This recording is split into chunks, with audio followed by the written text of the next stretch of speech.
আজ আমরা আসছি এই বালুরঘাট পার্কে। এই পার্কটা এর আগে আমি কোনোদিনই আসিনি, মানে অনেক পার্কই ঘুরছি, তবে এই পার্কটা আমি ফার্স্ট টাইমে আসলাম।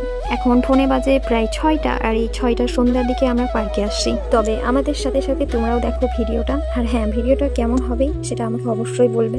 তো চলো তোমাদেরকে এই পুরো ভিডিওটাই দেখাই, তবে লাস্টের ভিডিওটা মিস করো না, কারণ লাস্টের ভিডিওটাতে সবারই প্রিয় একটা জিনিস আছে। তো ভিডিওটা এখান থেকেই চালু করা যাক।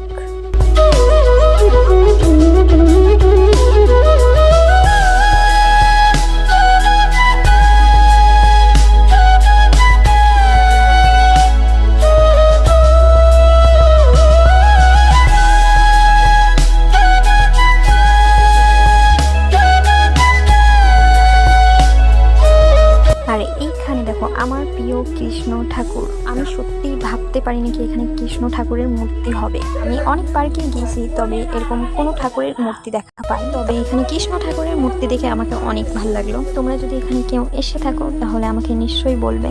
আর বেশি লেট করা যাবে না, হলে বাড়ি যেতে অনেক রাত হয়ে যাবে, কারণ আমাদের বাড়ি এখান থেকে যেতে প্রায় 1 ঘন্টা লাগে। আমি চেষ্টা করব কি এই পার্কে কোনোদিন দিনে এসে তোমাদেরকে ভিডিও দেখানো। তবে এই পার্কে যদি কেউ এসে থাকো তাহলে আমাকে কমেন্ট করে বলবে কি এই পার্কটা কোথায় আছে।